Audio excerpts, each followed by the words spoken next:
Hey, welcome back to the podcast, guys. It's Hope Mum and Dad podcast with me, Fuzz, and Becky. It's been a little bit of a gap between the last couple of episodes we've done, and we'll go into that in a minute. But basically, we're back. We've got lots of news to share with you, and we're gonna basically pick up where we left off and talk about our latest sort of IVF appointments and what's been going on. So this is episode 35, I think. Yeah, episode 35. So we're catching up. Last time, in the last episode, if you're watching or listening in sequence, Fuzz was waiting for a urology scan with the urologist. So it was a bit different with us. Well, did they do that with all male fertility stuff? It was like... No, I don't think so. It was very unique, I think. Yeah. I can't even... so up to this point, we went for investigations. Mm-hmm. This is where you talk. We went for investigations, and you had... they wanted to find out a bit more about the male factor and why there was an issue. But wasn't it a bit interesting because up until this point we were kind of like weren't really expecting it, and then out of nowhere we slowed down loads and it became... Yeah, they wanted to do more scans and more DNA tests. Which was annoying, I think, because if they had thought about it at the beginning, if that was definitely something they wanted to do, it would have saved us like a load of time, right? Yeah, it would have saved us lots of time if they just got on with it and did it all in one go. Because we'd already, if you remember, had a big long wait for our DNA results before because the different clinics weren't speaking to each other.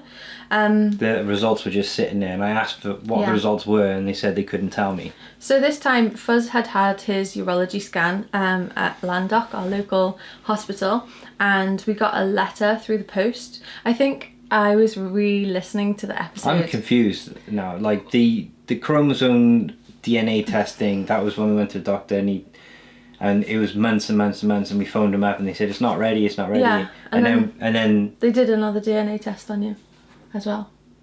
Yeah, but it took months, didn't it? Because we phoned them and they said it's not ready.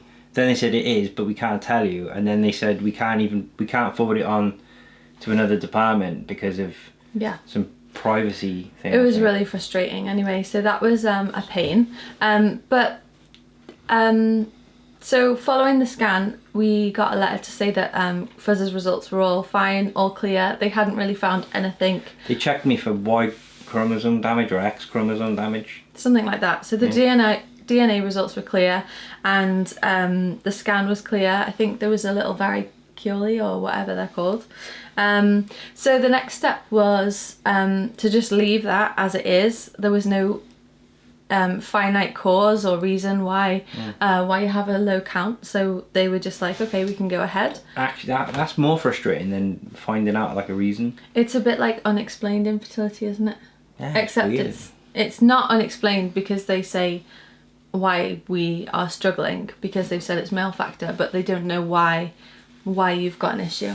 They know you've got an issue, but they can't say what the cause is, which is a bit of a bummer. But I guess it could just be a genetic thing, even though they looked at your genes. Yeah, like maybe. We don't really know. So following that, the clinic got in touch, and we had all the way back when, in 20th of April, we had our treatment planning appointment. And I remember it quite clearly because you were a bit poorly, and I think you'd been working late a lot, and it was a morning appointment. And you were like, "Oh, see if you can do it without me," and I couldn't. Well, and every it was time a video. I go, like that's the thing. Like every time you go, it's like there's literally no point in. I mean, they literally half the time they make an appointment, and you turn up and they go, "Thanks for coming to this appointment. At this appointment, we're going to tell you about your next appointment." Yeah. And then, bye. Yeah. And you're like, "What was the point of me coming in?" But it turned out to be one that you had to be on. So I was on the video call, and then you were like in bed, so I had to come and bring the laptop into the bedroom. And like you quickly like put on a t-shirt and were like, "Yeah, I'm awake," pretending that you were like Copus Mentis at all. Painting like open eyes on like closed eyes. Yeah. So it was really like Why Fuzz was I was like needed to be a there? groggy monster because it was the treatment planning appointment. So they were telling us like the procedures. I think I've got the What notes. am I meant to do then? Well, I'm going to say no. Dunno. That's not good enough. I want... I've got the notes here. It was with one of the sisters from the IVF clinic in Neath, Sister Nikki and Molly, and they basically went through all the protocol that we were going to go through with the IVF. Do you remember? So they explained that the appointment following this one would be about getting the drugs from the hospital and having injection training. And they just took us through the whole cycle of like prepping the body with the medication, and then what would happen at egg collection and how many days I would take this, that and the other for. So without going into the specifics of like the days and gaps and stuff like that, do you want to tell people a little bit more about what the plan was? Yeah, so this is like a more detailed form of IVF where they inject the egg with the sperm. So they have to prepare your body in order to collect the eggs out of from me. If you're at home and it's in the evening, you can be playing a drinking game. Every time one of us says, just... Not that you will be drinking, because you're probably doing IVF, but if you're not, Yeah. maybe... Yeah, you could just, play a fun game. Yeah, so Just did it again. So... I did on purpose, obviously. No, I did it again. Alright, Trying to get people drunk here.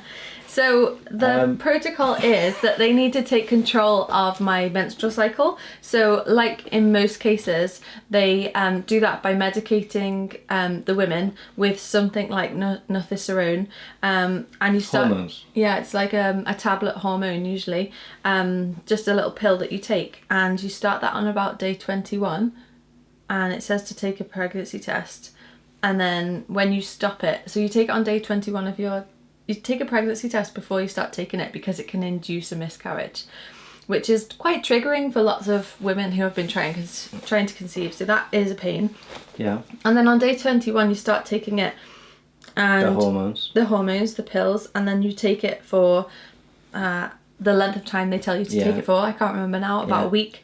And then once you stop taking it, within a couple of days, you start bleeding. So that's what they want. They want to tell you when to start taking it and when to stop so that they can time your menstrual cycle so that it fits in their calendar of when they're going to collect your eggs.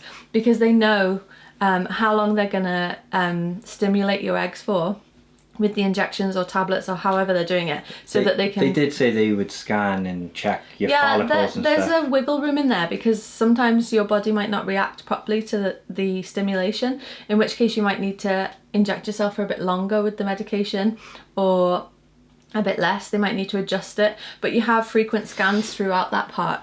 But the reason that they take over your cycle is so that they can roughly put you in for a date for egg collection so that they can organise their calendar. So they explained that once that we've, it was long and complicated, but once I'd started the bleed from that withdrawal from the northisterone? I don't know how you say it. You took the drug. Yeah. You stopped the drug. Then you have to call the clinic and say, I'm on day 1 of my cycle. And then because it's during COVID, they had to do a COVID swab on both of us on day 1 of our cycle. So we had to drive down to Neath quite quickly to get that done. And then following that, they tell you when to start taking the injections or the medication. Usually it's the following day, day 2 of your cycle. I was told to take Meriofert, which is an injection. I've just done it again. Take a breath instead of saying it. Yeah. When you're on camera, it's really hard. Be calm. We haven't done No, this it's for really ages. hard to like not go blah blah blah blah blah. So you feel weird taking a breath and stopping and going, and you hear silence and you think, oh no, there's not meant to be silence. But So it's an acquired You skill. take this Meriofert, which they've trained you to take, and you take it from day 2 till about day 4. They introduce a second injection called Cetrotide, and then you take that for 2 more days along with the other one. So then you're on 2 injections. And all of these drugs are to ramp up your egg release. To increase your hormones so that you have more more eggs, more eggs that are going to be mature, because usually in your natural cycle, I guess like your ovaries are kind of brewing and gurgling away, and there's maybe like 1 or 2 that might become mature and then release an egg when it's ovulation time, but they obviously want more eggs to be mature so that they can collect them and have a higher chance of fertilization and therefore success. Yeah, so they want more odds basically, don't they? Yeah, so then but also an interesting note on that is that because you have you used to have Graves thyroid issues like Graves disease, and now whatever it's called, it's underactive now. Yeah. They titrate the dosage with that in mind as well. Yeah, which was kind of annoying. They look at something called your AMH, which is your anti-Mullerian hormone, to see what your egg reserve is like. And I think mine was good to high, so they assumed that we would be able to collect a lot of eggs. But I think they kind of lowered the dose, or they said that it's quite often the case that they lower the dose based on your thyroid issues because of the other stuff. Because there's always a risk that they can overstimulate your ovaries, and that can become quite serious, as we've mentioned before, because you can develop that syndrome called OHSS, over hyper just say OHSS syndrome. It just doesn't matter. But it was an interesting ethical kind of thing to think about, like, could we, because it would maybe put you at more risk if you had a higher / more normal dose.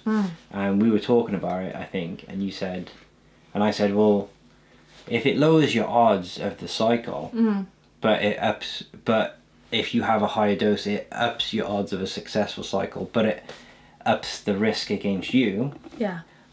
Where's the sliding scale on that? Like, where would you say, well, if I'm like 30% more likely to have a successful round? It's very much trial and error as well for the doctors and the consultants, because they don't know. Wouldn't it be awful? Not awful, but wouldn't it be annoying if it was like 30% more success rate, if it was, and then only 2% more, 2% more risk? If that was the case, if it was like a huge jump in success rate chance, but you could it was only like 1 or 2% chance of you developing problems, would you opt for the? Maybe, yeah. Where does it end? Like, it's hard to say. I think they do it all the time, so you just have to trust them. But other people, I think they do it conservatively, though. I think they're going to err on the side of caution, if anything. Especially at the moment, because they didn't want to put pressure on the NHS. If you develop OHSS, then you're more likely to be an inpatient in hospital would need more help. Yeah, but that being said, we only get 2 rounds. So if they play it super safe and it didn't work, then that would be annoying, wouldn't it? You'd think, there's all sorts of stuff you overthink. Going back to the protocol, once you started injecting and then you get up to the 2 injections, on day 8 they start to scan you. So they're scanning to check on your ovaries to see how your follicles are looking and just checking that everything's okay. They can tell how many roughly are looking like they're maturing. Sorry, Coco's just outside. Just brushing the carpet outside. Making herself a little nest. Yeah, sorry, we had to pause because Coco was just making too much of a racket.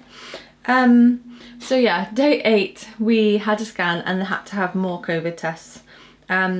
Fuzz had to attend all the scans and wait in the car just in case they needed him for anything, which was also kind of frustrating because obviously he couldn't come into the scans and had to take time out of his day just to be there in the car. But I mean, it's good that we did it together. And then they scan you again in another 2 days once you've continued. What was the scan you just talked about for, though? The follicle scan to check on the follicles. Yeah, they scan you, they check your follicle. I have explained that. So they check how many are mature, and then at that scan they decide whether to increase your dose or to keep you injecting or not for how many days more. So they decided to scan me again in another 2 days. So did you inject between those 2 days? Yeah, you have to keep on going.